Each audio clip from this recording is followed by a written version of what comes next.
The Mukasa Tafsir. Where should I begin when I'm starting at the end?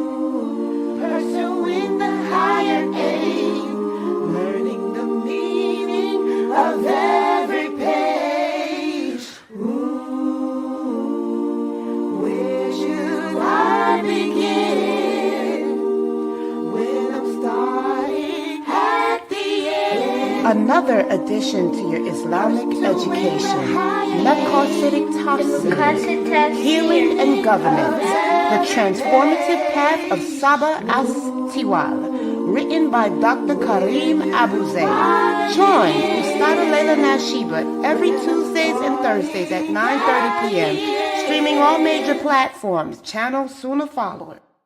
Are you Sunnah Ibrahim, planting the tree of Tawheed, a Maqasidic insight by Dr. Kareem Abu Zayd. Join us on Saturdays and Sundays, 9:30 p.m. Eastern, with your host, Ustada Laila Nasheeba, streaming on all major platforms, channel SunnahFollowers.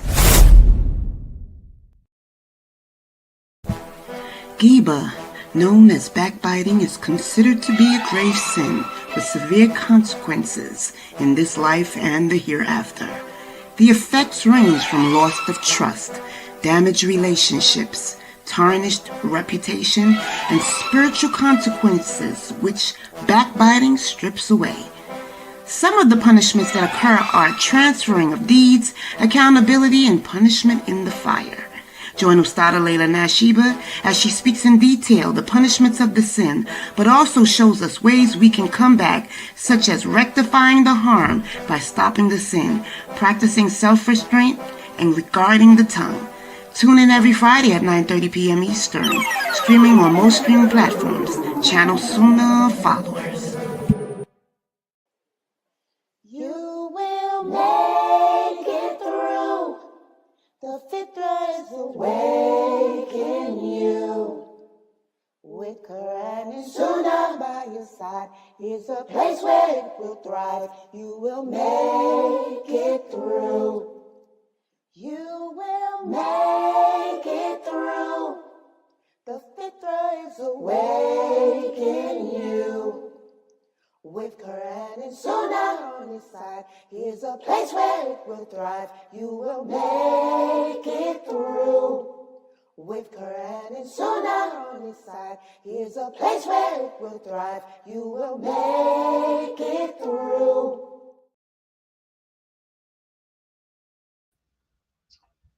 Ina alhamdulillah, wa salat, wa salam ala wa rasulallah.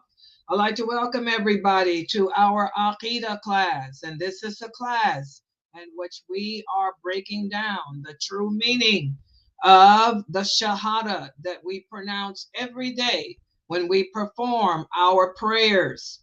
We are breaking down the true meaning of that Shahada, and we went over the first part of the Shahada in volume 1 of Diluting Wala Wal Bara. We talked about how when we declare La ilaha illallah Muhammadur Rasulullah, we're giving our allegiance, we're declaring our allegiance to Allah, to his prophet sallallahu alaihi wasallam, to the religion of Islam, to the Quran, to the Muslims, to each other.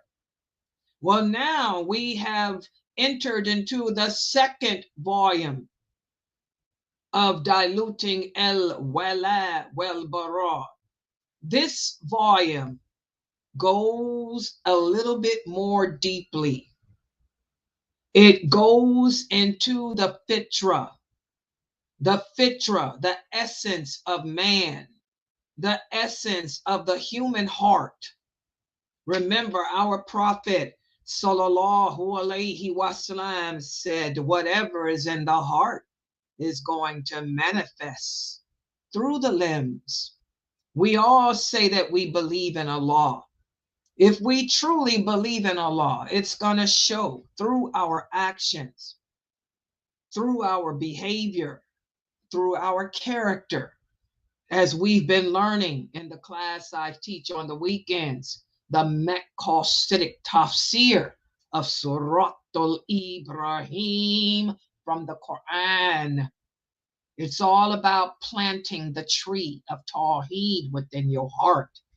If you are truly planting the tree of Tawheed, your trunk will have that behavior that is coming from the seed within your heart, and the fruit of the tree will manifest through your character.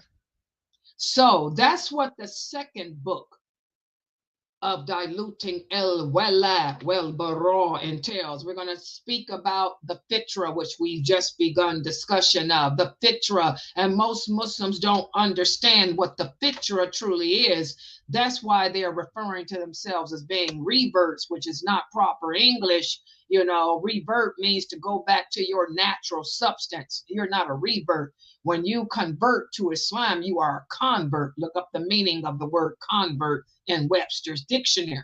You're taking on a new ideology. You're taking on a new lifestyle, a new way of thinking, a new way of living, a whole new way of believing. That's a convert.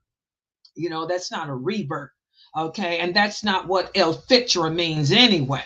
But anyway, this is what we're going to be speaking about in this book. And also we're going to go into we're going to speak about how the concept of allegiance and disassociation has become diluted, how the Shahada itself has become diluted due to the different sects and groups that have emerged over the centuries. We're going to also go into those articles of faith. We're going to speak about what it truly means to believe in the lordship of Allah. That's the problem today.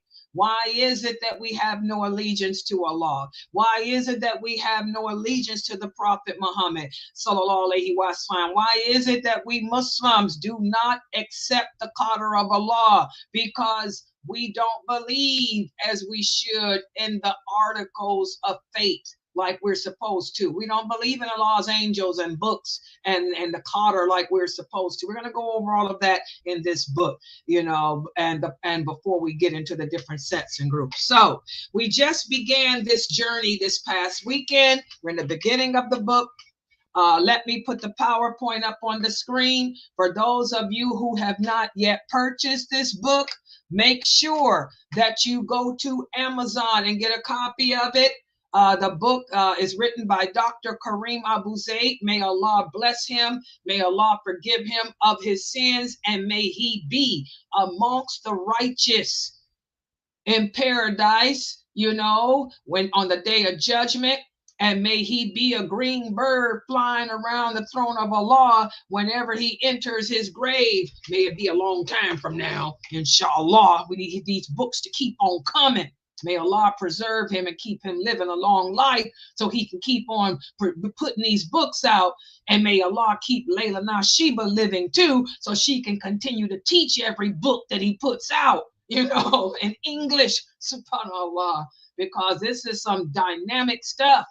You're not going to find these books in English like this, written like this, based upon the correct aqidah. You'll find a lot of watered down books like this written in English with a lot of Sufi minhaj in it and a lot of Sufism in it, but not stuff like this based on Quran and authentic hadith without the opinion of somebody else's stuff in it. A lot of the books they put out today even have opinions from the non-believers in there. Who cares what they have to say? Islam is only based on two sources: the book of Allah and the authentic hadiths of the Prophet sallallahu alaihi wasallam. And if we need to hear somebody's opinion, it should be the opinion of those original companions. Safi, that's it. Who cares about what some non-believer has to say about the price of tea in China? Who cares? If he had anything that's worth value, he would be a Muslim to say. He doesn't even know that Allah is Allah. So who cares what that non-Muslim has to say about anything? All right. So hold on for a second. Let me take care of this.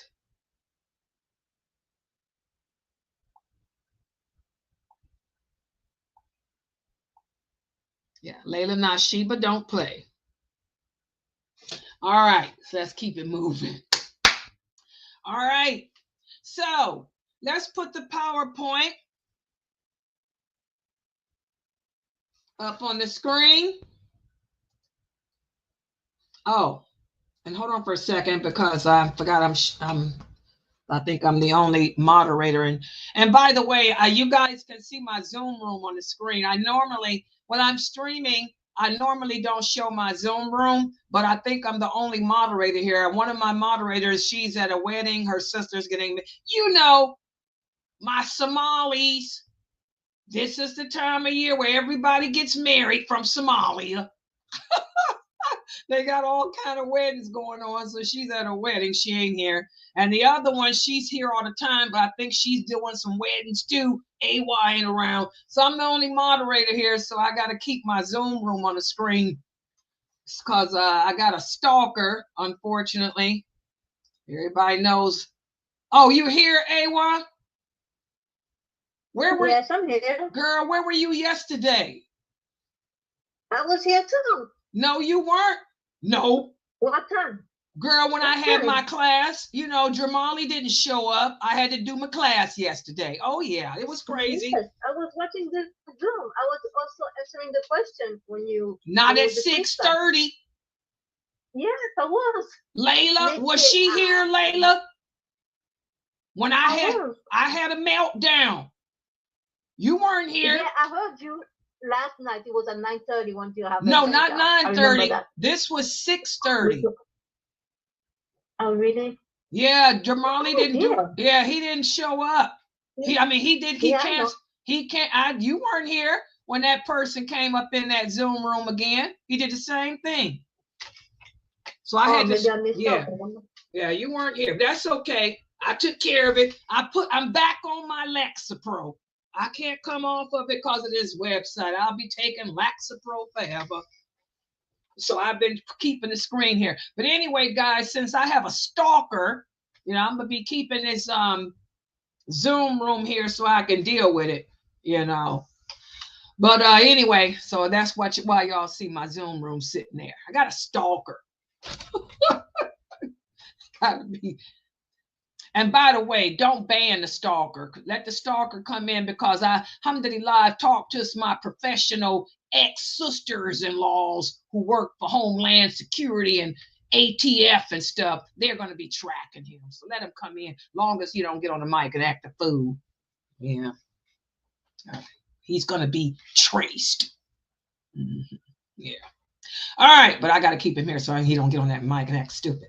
But anyway, guys, so that's my Zoom room y'all see. And by the way, for the sisters here, our Zoom room is open 24 hours. A lot of you sisters send me text messages wanting to know how you can reach me to ask me questions. A lot of you be having questions to ask me, and sometimes you would send an email and I don't get it because I don't have my if I'm not there with my cell phone watching it, I don't get your mails. The Zoom room is open, and 9 times out of 10, I'm sitting here making videos. So feel free to join our Zoom room. It's open 24 hours. And if I'm not here, it's always Sister AY or Sister Anissa, one of the elderly sisters. AY's not elderly, but one of the elderly sisters is usually here. And they can always text me if I'm not sitting here, but I'm usually sitting here too, doing videos. And I can answer your questions. That's our Zoom room. And by the way, let me do that little commercial. Hold on for a second. That's a cue. Ain't that a cue, Layla? Put a little cue. Where is it at, Geechee? Don't we got a commercial for that Zoom room? Where is it at? Where that look? By the way, here it is, y'all. Oh, yeah. And don't forget to join us in the 24-hour Zoom room for behind-the-scenes access.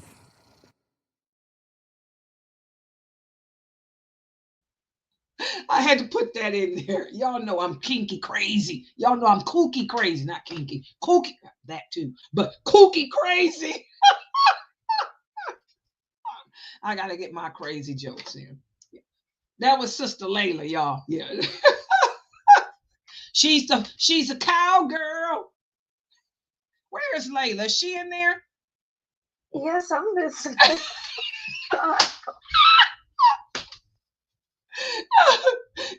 You remember when we made that, right?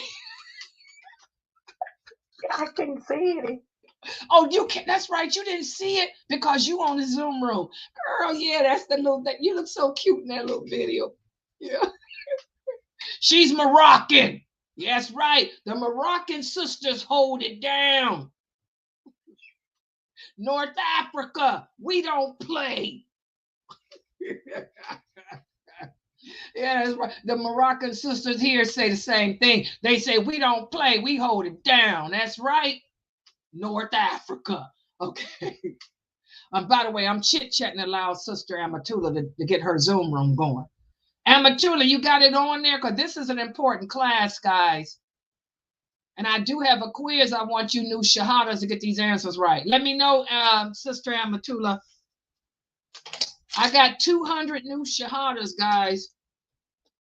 So she's, wait a minute, she's having a problem with that Zoom. She's streaming to her Zoom room from Rumbo. Okay, let me know.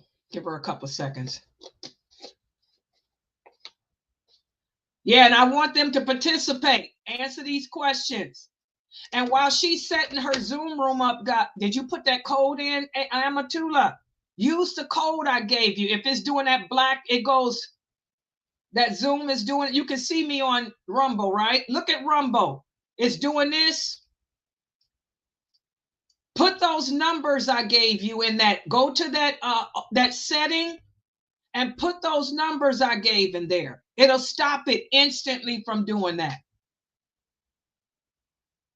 I tell you, that's the updates that Zoom is doing. Because I don't want your shahadas to miss out on this quiz.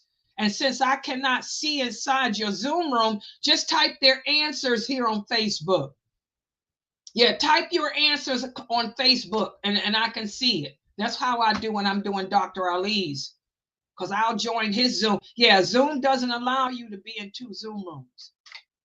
But you can just type it on Facebook in the Facebook group that you in. Or you can type it on Rumble, because I can see on Rumble. Yeah. Wait. Hold on. Hold on, guys. Let me get on Rumble. Just patience, guys. This wasn't supposed to be. This was supposed to be Dr. Jamali's class, too. Just give us a second. I got to get on Rumble.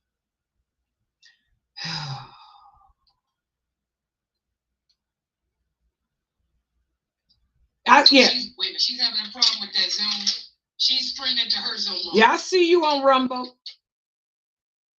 Yeah, okay, I'm on Rumble too. Okay, we're on Rumble. So you can type it on Rumble or type their answers on the Facebook group. I'm on Facebook too. Facebook, look, there's Santisa on Facebook. I can see anything on Facebook.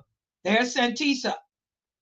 Yeah, so I can see Facebook from here, and I'm on Rumble here. Okay. Just refresh it. You put the numbers in, refresh it, and it'll stop that blinking.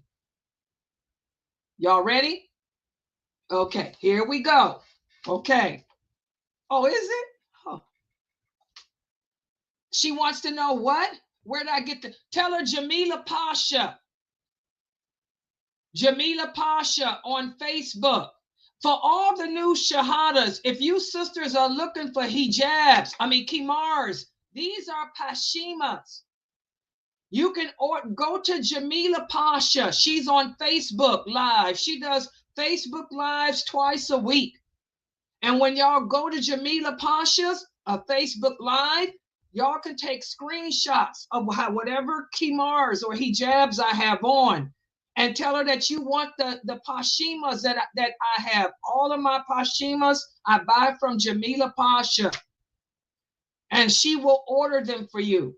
Tell them you want what Laila Nasheeba wears. All my pashimas come from Jamila Pasha. And she knows, and she'll order them for you. She can travel overseas. Like I told y'all, she's like the Quraysh. She reminds me of the Quraysh women. Jamila Pasha is a merchant. Her and her husband. Oh, yeah. She can travel to Saudi Arabia, to Malaysia to go and get what she wants. She don't have to. She orders it. But if she's a merchant, that's what she does for a living. Yes. Tell her what. Take a screenshot and tell her you want whatever Pashima Laila Nasheeba has on. She'll order it for you. Yes, Sister S. Yes, book 2. See, this is, yeah.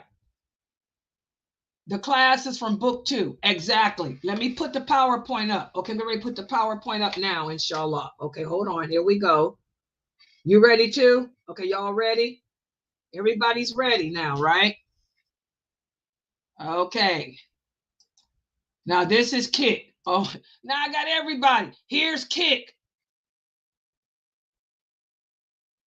I checked your videos. Seems like you are new in Kick and streaming a lot. Everybody trying to make money. No, we ain't into that yet. Okay, that's Kick. All right, let's see. Okay, here's the PowerPoint. Let me put this up. Okay, here we go. All right. I told y'all I'm streaming on all different platforms. Okay, for the people on Bigo, make sure you guys on Bigo open up a tab on your cell phone to YouTube. And go to my YouTube channel, SunnahFollowers, and click on the live stream, and you guys will be able to see my PowerPoint now. Yeah, Kick is like Twitch. Sister S is just like Twitch. I love Kick. Yeah, Twitch and Kick, they're it's just like Twitch. It's nice. Okay, all right. Y'all want me to make it bigger? Okay, I'm gonna take my Zoom out of there since I got AY in there. I don't need to. Okay, AY, I'm taking Zoom out so they could make it. They want me to make it bigger. All right, hold on. I got a lot of people watching now on different platforms. Okay, here we go. This is book 2. Can everybody see it? This is the second volume. It's red. It's just like the first volume, but it's red. This is Diluting Wala Wal Bara, Volume 2, and you can purchase it on Amazon. It costs the same price. It's the same price as the blue book. And that's Dr. Kareem Abu Zaid. So you guys know who he is. And that's yours truly on the side. Okay. Tonight we're going to be covering pages 40 through 43. We're going to speak about the other 2 factors. The other 2 factors that stand in the way of your Fitrah growing. Okay? Everybody got that? For the people on Bigo, open up a tab on your cell phone to YouTube and go to my channel. Like the name is at the top here on Bigo, SunnahFollowers, one name. Type it and then go to the live stream and you'll be able to see the PowerPoint that I'm putting up. There you go. All right. Before we get into the lecture, quiz from yesterday. Here we go. First question. Everybody can see that? Here we go. In the Hadith, the Prophet Muhammad sallallahu alaihi wasallam said, every child is born upon the Fitrah. This means that every child is born with a natural instinct to do what? Explain what that hadith means. When the Prophet said every child, every human being that is born upon the Fitrah. That hadith means what? We went over the true meaning of that hadith yesterday. Most Muslims don't understand the meaning of this hadith, but you guys should know the meaning because we talked about the true meaning. What does it mean? They're born with a natural instinct to do what? Okay, Sister Yasmin said it means the natural instinct to worship Allah. Is her answer correct? What do you guys think? Yes or no? Does that hadith mean that every child is born with the natural instinct to worship Allah? Just say yes or no. Do you guys think that her answer is correct? Say yes or no. How many of you think she's correct? How many? No. No. This answer is wrong, Yasmin. And this is the answer that most Muslims on planet Earth give. And this answer is wrong. That is not what this hadith means. That is not what Fitrah means. Fitrah does not mean to worship Allah. That is not what this hadith means. And I went over it yesterday. Okay, Sister S. She said that this hadith means that every child is born with the natural instinct to do good and to worship Allah and to submit. Is her answer correct? Say either yes or no. No. No, this answer is not correct either. That's not the meaning of this hadith either. So this is what I'm saying. A lot of Muslims, we read the hadiths and we read the Quran and we don't understand what we're reading. This is why the Prophet Muhammad said we have to learn the religion from the people of knowledge. And this is why, as an Islamic educator, I'm always telling you guys, every Muslim should have a teacher. All the companions, they had a teacher. I have a teacher. I should be able to ask every Muslim that I come upon, who's your teacher? And you should be able to tell me who your teacher is, and the person should be a bona fide, qualified teacher. A teacher who knows the meaning of the Quran, who knows the meaning of the hadiths. You can't teach yourself this religion, and you don't learn Islam by using Wikipedia. You don't learn Islam by using Google.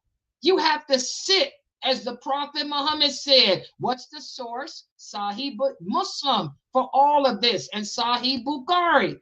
He said you have to sit in the company of the people of knowledge and learn directly from them, like you guys are doing here. You're sitting here at your computer with me, learning directly from me. I am teaching you directly from the books. I'm giving you the meaning. I'm quizzing you, giving you exams and all of that.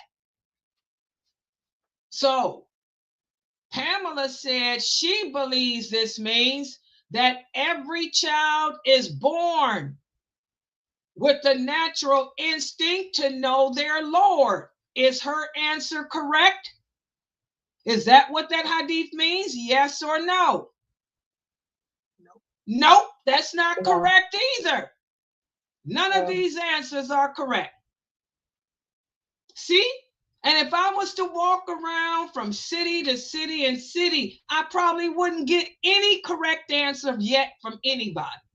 Most Muslims can't, just like that other hadith. What's another famous hadith that people twist around? Marriage is 50% of your deen. Oh my God, that one really makes me want to vomit. They think that just because I get married and have sex with my husband, all of a sudden, Allah has sent 50% of the knowledge of Islam into my brain. So I ain't got to do nothing except just get married, have sex, and now I know everything I need to know, at least half of what I need to know about Islam. And that hadith ain't got nothing to do with knowledge at all. It's talking about controlling your private parts. And the other 50% is controlling your tongue against gossip and backbiting. See how twisted a nation we are today. So, what did the Prophet Muhammad mean when he said every child is born upon Fitrah.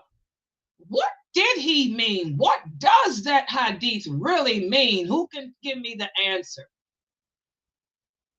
Sister Laila, let me hear it from you. What does that hadith mean? It means that they're born on one, they crave the truth and submission to Allah. Exactly. I want every Muslim listening to me to write this down. When the prophet said every child is born upon Fitrah, Fitrah is an Arabic term that means the truth and submission to the will of Allah. What the prophet meant was every child comes into this world craving the truth and craving to submit to the will of Allah. That's what that means. So every child comes into this world seeking knowledge of the truth. We come into this world, basically, we're trying to find our way back to Allah. Because before we came in this world, we were with Allah up there. Our souls were up there with Allah. We were kept up there with Allah. We knew the truth. We knew the truth. And we were not exposed to all this deception here. We were somewhere else, not exposed to none of this corruption, not exposed to none of this criminality. We were not exposed to none of this lies of this dunya. But when Allah had our souls placed in the womb of our parents, and we come into this world and our fitrah is detached from the soul and is now placed in a body. We didn't have this body before. Now we come in this world in body and soul, and we don't remember anything about where we came from. We don't remember Allah. We don't remember the angels. We don't remember paradise. We don't remember Arafat. We don't remember testifying to La ilaha illallah. We don't remember coming from the loins of Adam. We don't remember being souls kept in a place only known by Allah. We don't have no recollection of any of that. So we come in this world as babies, like, what is this? So even though we have no memory, the fitrah, it's like, wait a minute, something's missing. Something is missing. It has a natural instinct to know that something's wrong, that something is different. It's trying to find its way back to where it came from. It's trying to find its way back home to Allah. It's craving the truth.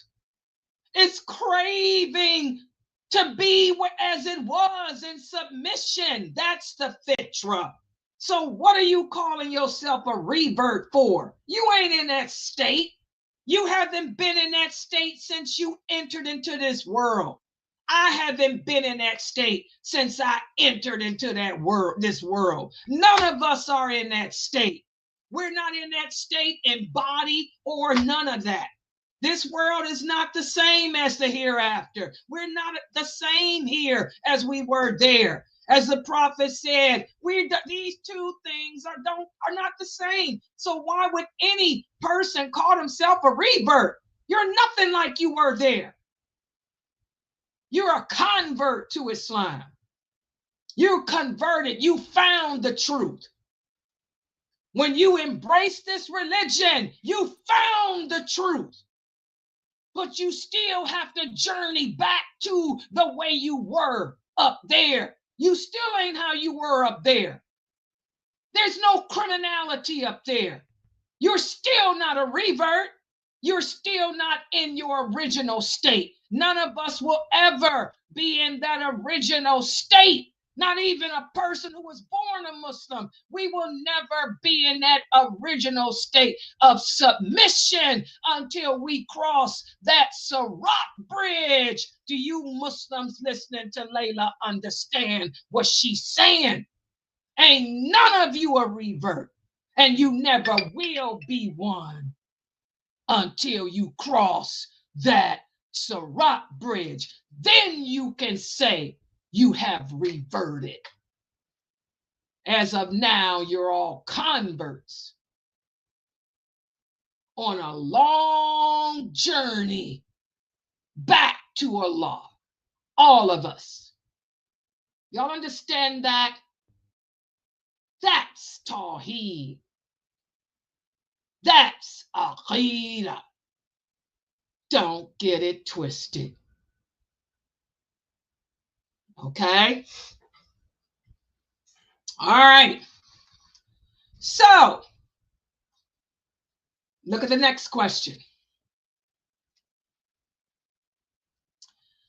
We also spoke about how as we embark upon this journey back to Allah,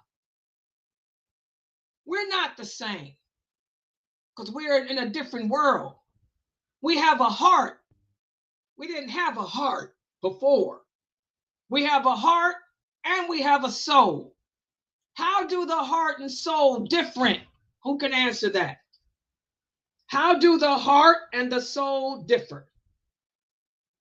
And by the way, whoever this is that sent me a text message, this person named Walter, hold on for a second. Wait a minute, hold on for a second. I got a question here.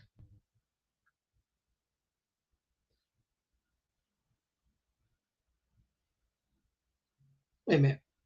By the way, guys, why don't y'all try to stick to the topic that I'm teaching, which is about the Fitrah, instead of dealing with stuff that has nothing to do with this topic.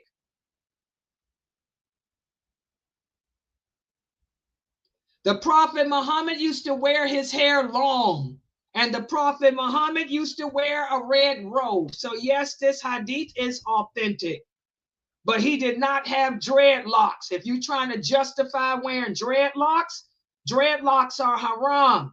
The Prophet used to comb his hair, but sometimes the Prophet wore his hair long, and sometimes his Prophet wore his hair short.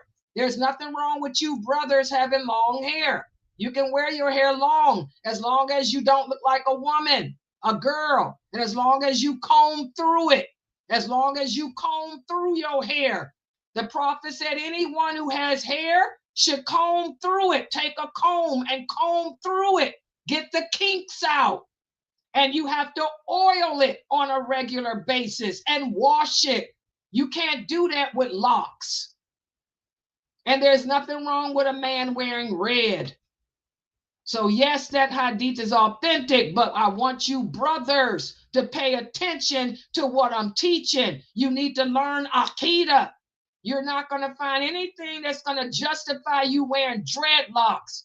The Prophet sallallahu alaihi wasallam said the jinn walk around with their hair locked up in knots. That's Sahih Bukhari.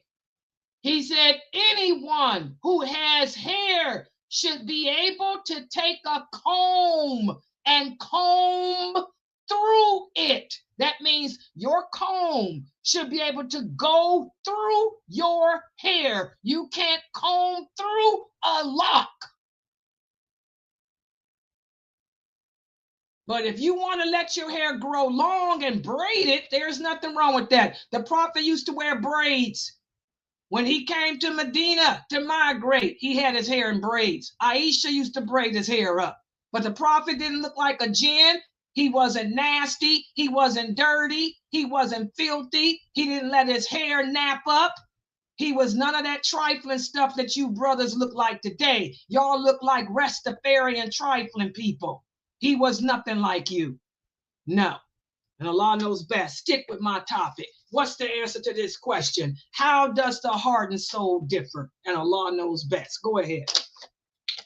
I say that the heart and soul different because Allah, when Allah created us, and we're born, our heart is inclined to search for the truth and submit to Allah, but the soul is attracted to things that are bad and dirty. So it's just two different. They're not the same. Exactly. The heart is inclined towards what is good and clean. And the soul is attracted to what is bad and dirty. That's the main difference. The heart is attracted to everything that is good and clean. Whereas the human soul is attracted to everything that's bad and dirty. The soul is attracted to marijuana. The soul is attracted to dreadlocks. The soul doesn't want to comb its hair. The soul wants its hair to grow and lock up and look like Rastafarians. Where the heart tells you, no, be different, be clean, be handsome.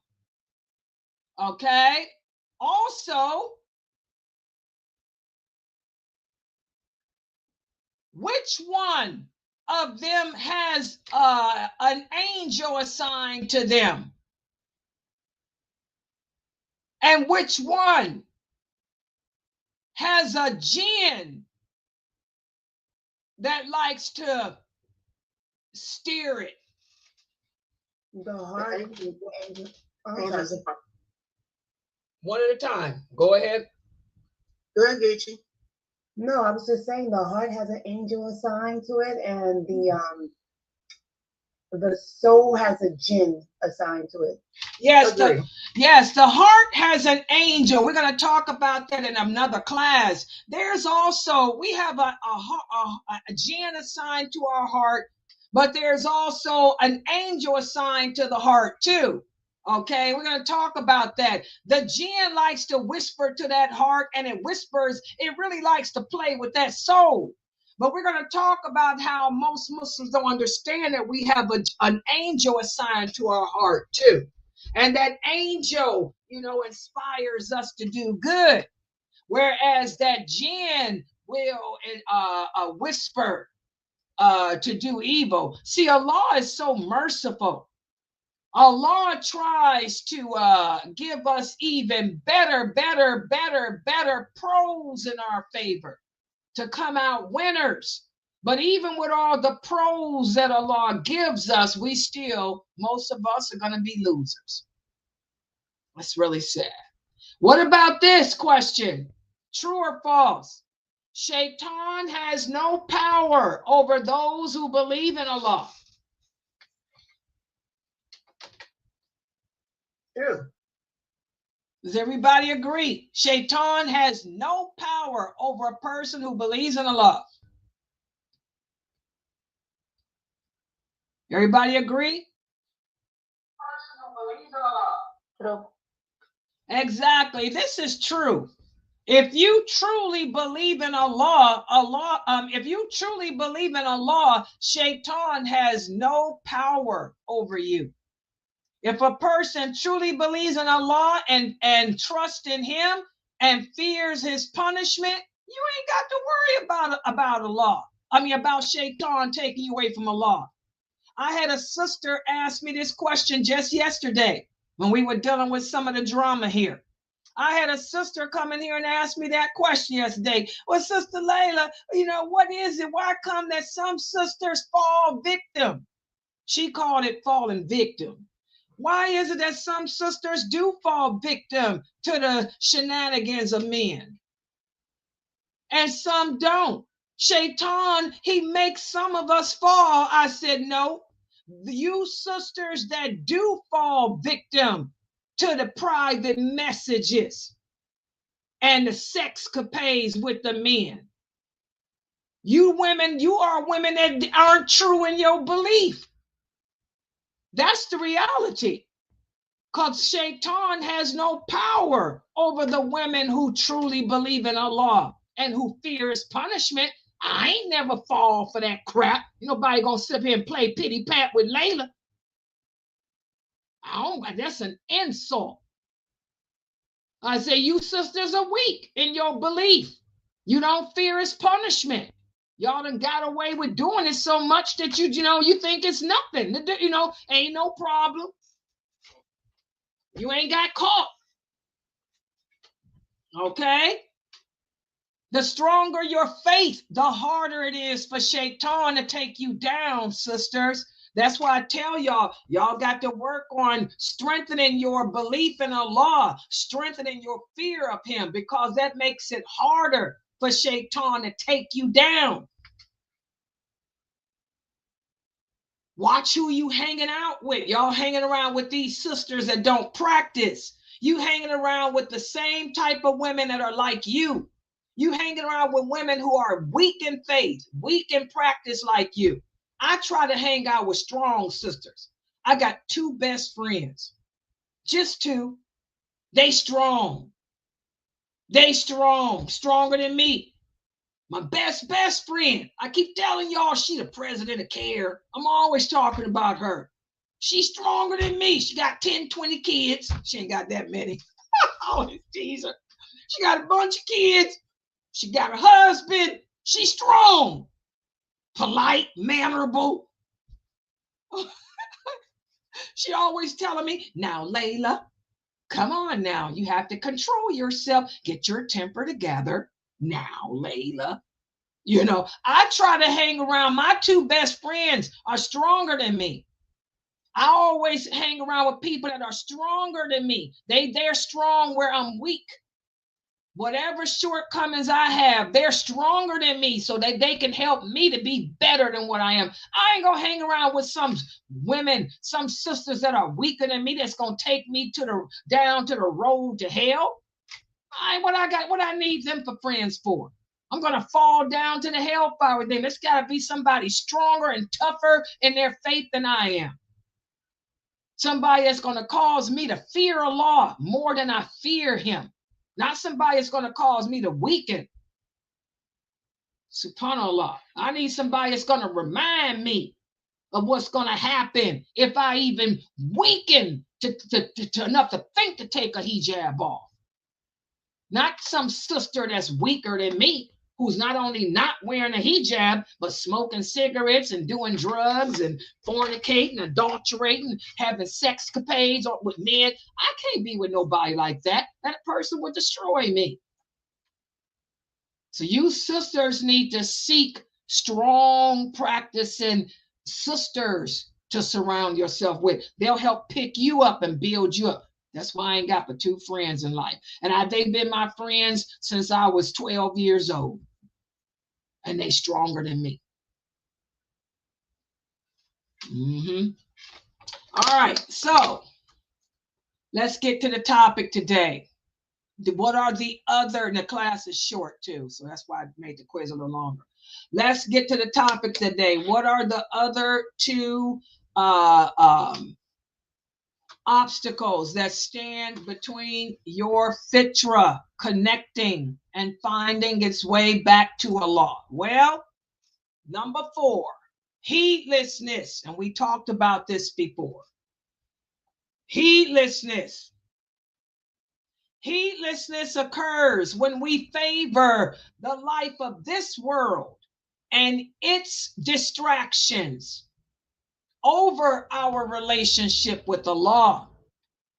We lose our connection with the law because our concentration shifts from him to this world. You know, so we end up losing, you know, our moral judgment. That's why it's important to remember that Allah created us with an inherent insight into our Creator. Remember, we talked about how we were created right after Allah created Adam. That's when he created us, our souls, and had us testify to his existence and to him being the one and the only, and how we were supposed to understand that he's first and foremost over everything. Okay, so our inner light, the Fitrah, it can become misdirected by different factors, including our surroundings and Shaitan's deceptive lies. Whenever we neglect our inner light, which is our Fitrah, and we succumb to the life of this world, that's when we lose our way. So to build a strong connection with Allah, and in order to experience true fulfillment, we have to embrace and nourish our Fitrah. When we fail to do this, that's when we end up succumbing to the life of this world and disconnecting from Allah. That's how people end up apostating. A sister could have been a good sister, a good practicing Muslim. Then years later, you come upon her. She ain't wearing no hijab. She ain't practicing no more. She lost that inner light. Okay? Her actions became motivated by selfish desires. Her actions were no longer for the sake of Allah. Remember, Allah tells us in the interpretation of the meaning, remember when your Lord brought forth from the children of Adam, from their loins, their seed, and made them testify as to themselves, saying, am I not your Lord? And they said, yes, we testify. Remember, that's why I said you don't know what el-Fitrah means. We testify. We were created right after Adam. We come into this world. We done forgot everything. We come into this world having forgot everything. So we come in this world seeking to remember the truth. We come into this world seeking to find our way back to the truth. We come in this world craving knowledge of the truth, knowledge of submittance to Allah. Okay? So the Fitrah stresses the significance of awakening and nurturing our inner light. Recognizing its significance is what prompts us to reassess our goals, to seek the truth, and live more meaningfully, guys. That's what it's about. You're not reverting back to worshiping Allah. You ain't worshiped him yet. You just came in this world. You don't remember what worship is. You don't know nothing. You don't remember anything. You got to learn. How can you worship something that you don't even remember? You don't even know what worship is. You have to seek the truth. You have to learn what worship means. Learn what there is to worship first. Okay? So this verse here serves as a reminder that every human being possesses the inner light,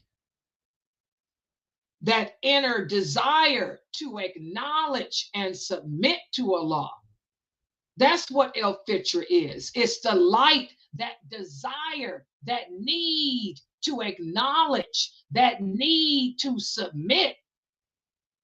But you got to learn and what it is you're acknowledging and submitting to. Okay? And this is a vital part of our existence and identity. And it can become jeopardized if we are heedless of it. Okay? And then the fifth thing that stands in the way of our fitrah, of course, is the forgetfulness that we all suffer with as human beings. We come in this world forgetful. We don't remember nothing that happened before we came here. And forgetfulness is a common human trait that we inherited from our father. We inherited from Adam.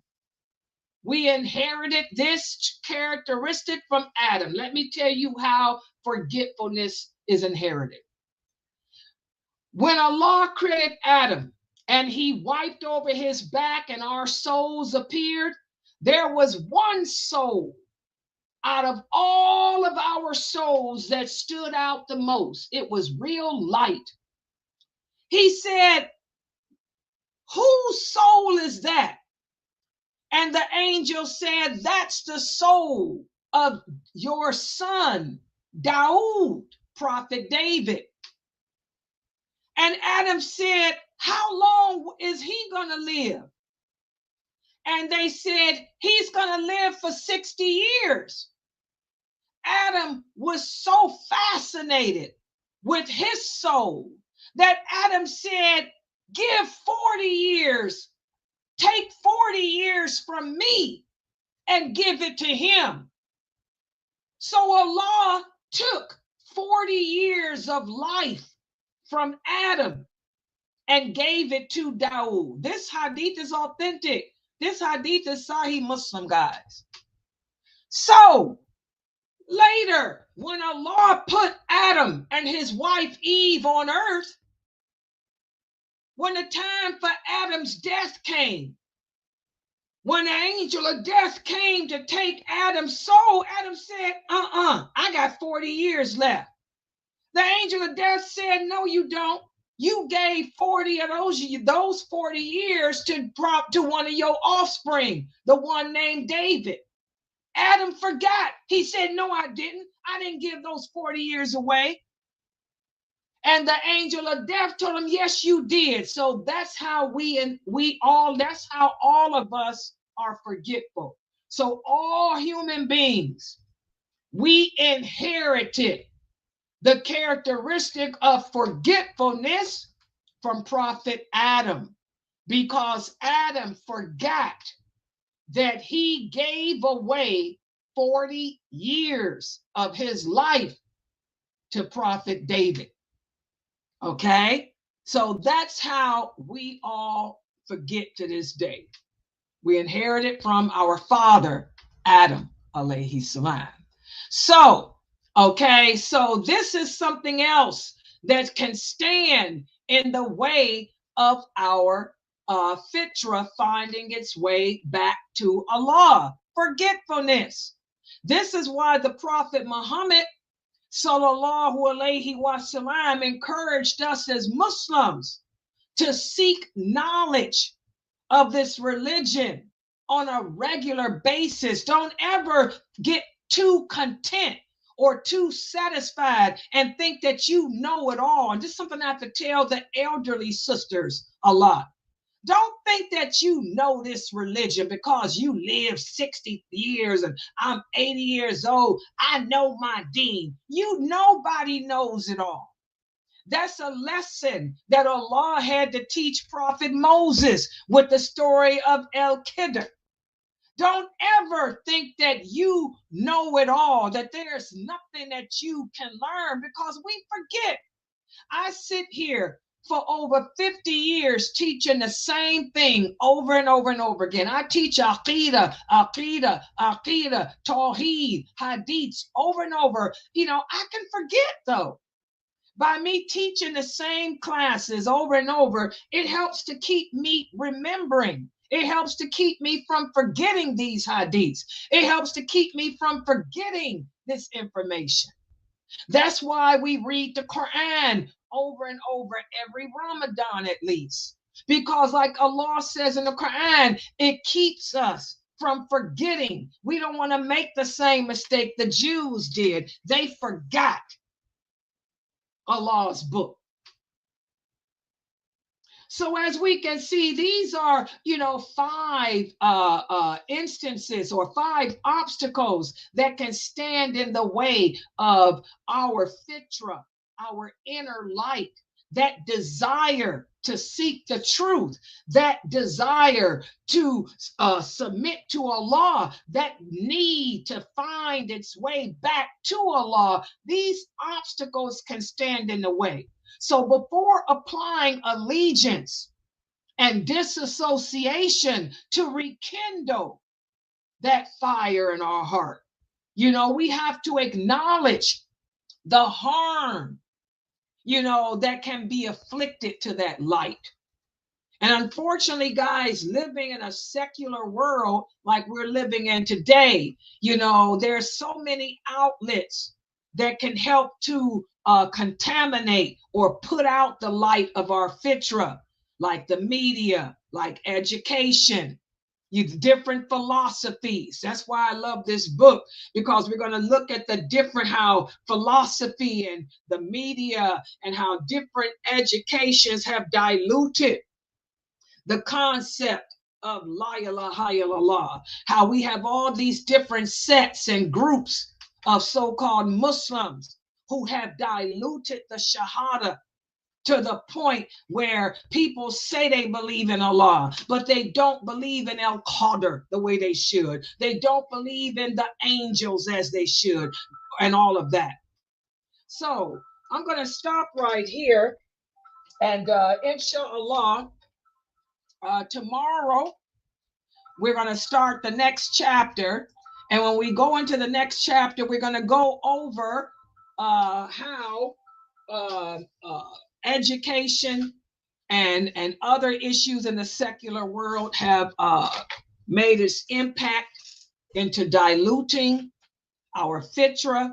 So if there's any questions or comments, inshallah, you guys can go ahead and type them on the screen. Subhanaka Allahumma wa bihamdika ashhadu an la ilaha illa anta astaghfiruka wa atubu ilaik.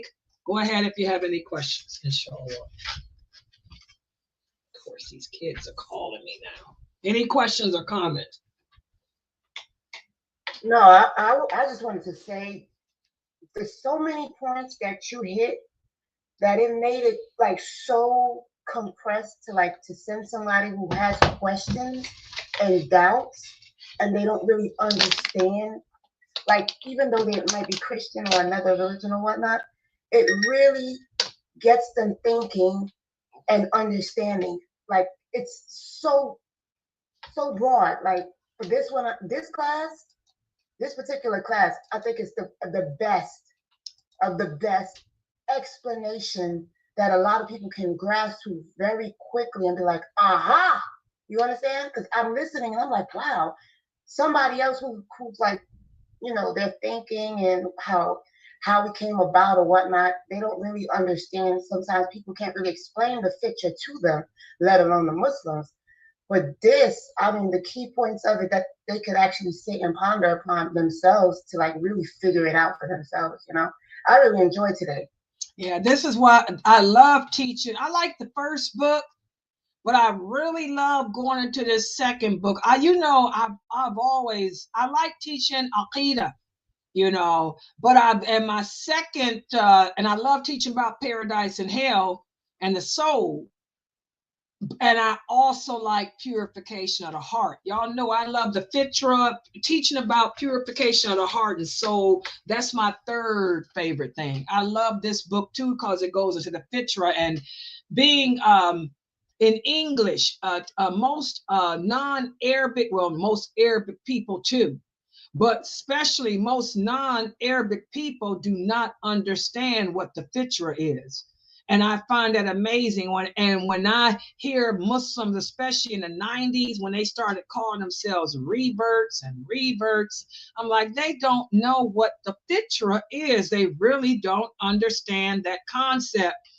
And when I started teaching on the internet in 1986, and I used to try to break down what the Fitrah really is, they thought I was crazy because nobody, who is this crazy woman? She don't know what she's talking about. She don't know it. Nobody ever, and I'm still teaching the same thing since 86. Now people want to listen to me because they hear the brothers trying to teach it, you know. But the Fitrah is something that most non-Arabic speaking people, and I don't think the Arabs understood it really either. They don't understand the Fitrah, this concept of the souls.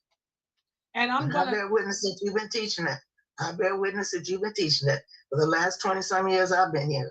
But it's like a slice of pie with ice cream on it now, and put some other stuff on it just to make it nuts and just make it so rich. It's so wonderful. And I'm gonna make it's gonna make more sense to you guys too, yes, because Dr. Kareem Abu Zayd got a new book out about the soul. I'm gonna teach that book too, and this is gonna go hand in hand. His book on the souls, because that's my thing too. The souls, you know, death. You know, I'm morbid. They call me morbid. I like, you know, death and all that stuff. You know, Laila gets into that stuff. But I'm going when I teach his book on the soul, because we're almost done with the Mekasidic Tafsir of Surat Ibrahim. I'm going to go into the soul since we into volume 2. When I start teaching you about the soul and what happens, I'm going to go into detail about what happens when the person dies, when the souls connect in paradise. For those people who are the green bird flying around in paradise, when they get to connect, when they connect and they ask, you know, how's my son? That's when the souls talk, you know, where he's not here. Well, he's not here. That means he's down there, you know. That you'll see that Fitrah and all that. Oh, wow. Because that's when they remember. Like I said, you ain't no revert. You ain't ever going to be no revert until you go back into the other world. You know, because nothing in this world, all those hadiths we went over about paradise and hell, when the prophet said nothing in this world resembles anything in the hereafter, even if they have the same name. So why would you call yourself a revert? You're not reverting to nothing. You don't look like you look in the other world. You're nothing like the other world. You are not a revert in no way, shape, form, attitude, nothing. That is not the correct English word to use, but the converts made it up. It's part of the English slang now, and you know, nothing we can do. But like the prophet said, Islam will become strange and messed up, and that's what it is today. But I don't want none of my students using that terminology, because it shows you don't understand this deen. What are you reverting to? You ain't gonna revert to nothing up there until you go into that world. Yeah. Okay, what is this question, Sister asked? What if you slip and fall and make a mistake or commit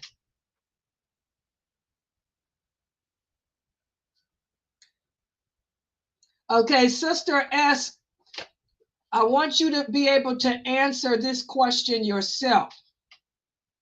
Remember the hadith. Listen to the hadith. The prophet said, whenever a person commits a sin, and this, because you asked this question before, a person is not a believer when he or she commits a sin.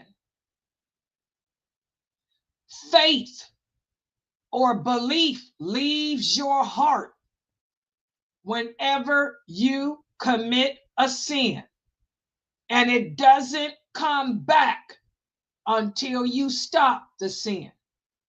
So now, based on what the prophet said, I want you to tell me, Sister S, if you make a mistake and commit a sin, were you weak in your faith based on what the prophet said? S, I want you, because you guys have learned enough from me as a new shahada where you can use critical thinking as a Muslim and answer these questions for yourself. These little questions like this. If faith disappears when you commit a sin, I want you to answer that question, S. If you commit a sin, was your faith weak? Answer the question, S. If faith disappears when you commit a sin, if you commit a sin, was your faith weak? That's a simple question. You should be able to figure out that. All right, there you go. So when does your faith come back, Sister S? So when does your faith, so you committed a sin because your faith was weak. When does it come back? When does it get back strong? Tell me, when does it get back strong?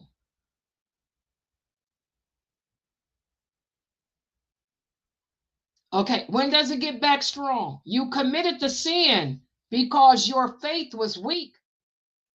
When do you make your faith stronger? No. Forget the classes make it strong, yes. But let's say this. Yeah. yeah. But But listen at this. Let's say Jane's faith was weak. So she smoked a cigarette. She felt guilty. So she stopped smoking. And then she repented. And she says she'll never, ever do it again. When did her faith get strong? Exactly, when she repented. See how easy that was? Good job. Yep. So everybody's faith, like the prophet said, everybody's faith goes up and down, including his. We're all human. Nobody walks around with their faith strong all the time, even me. My faith goes up and down. My faith is strong because I'm sitting here teaching. But when I turn this computer off and you guys go away, Laila's going to be crying. My faith will get weak. I'll start thinking about the problems in my life. I'll start thinking about how, oh boy, I got this problem, I got that problem. I won't commit no sins, inshallah. But I'll start becoming sad. Sadness is a sign of weakness of faith too. You know, there's other things that can weaken your faith besides sins. I don't fall into sins, but I'll start crying, or I'll start, feeling bad. Loneliness, that's a weakness. I'll go through that emotional stuff. That's weakness. I don't go out and smoke and drink or do no sins, but I go through emotional trauma. So the prophet did too. He would get depressed. The prophet suffered with anxiety, like I have anxiety. Faith goes up and down. We all go through weakness of faith. The key is to try to catch yourself. When I find myself getting sad, when I feel myself feeling like I have nobody in the world that I can talk to, or that I'm all alone, that's when I'll get up and I'll just go make a video, or I'll go and do some PowerPoint. I'll come in the Zoom room and I'll start talking to Sabrine. I'll start talking to Mina. I'll start talking to the old lady, Anissa. I'll take my mind off of it. Try to take your mind off of it. But none of us are going to be strong in our faith all the time. It goes up and down. Yeah, it never stays strong. My faith is strong when I'm teaching, but when I'm not teaching, y'all should see me. I cry like a baby. My best friend Latifah tell you, what do I do, Latifah? I jump in my bed, put the covers over my head, and I cry.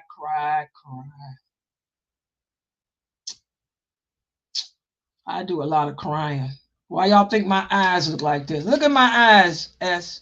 I always cry. Don't you see how swollen my eyes are? I'm always crying. I'm a crybaby. That's why my eyes look like this. Coptic. The doe-eyed. I'm doing. And I'm not the old lady that knows everything. I don't know nothing. I follow my teachers. Always trying to be Fresno. Fresno wannabe. Lord have mercy. Love my sister. Yeah. Any other questions? Yeah. Yeah, tonight, what's tonight? What's the day? Because, you know, this was supposed to be Jamali. What is today? Oh, God, I got to do the PowerPoint, too. This is the Metcalf City. Yeah.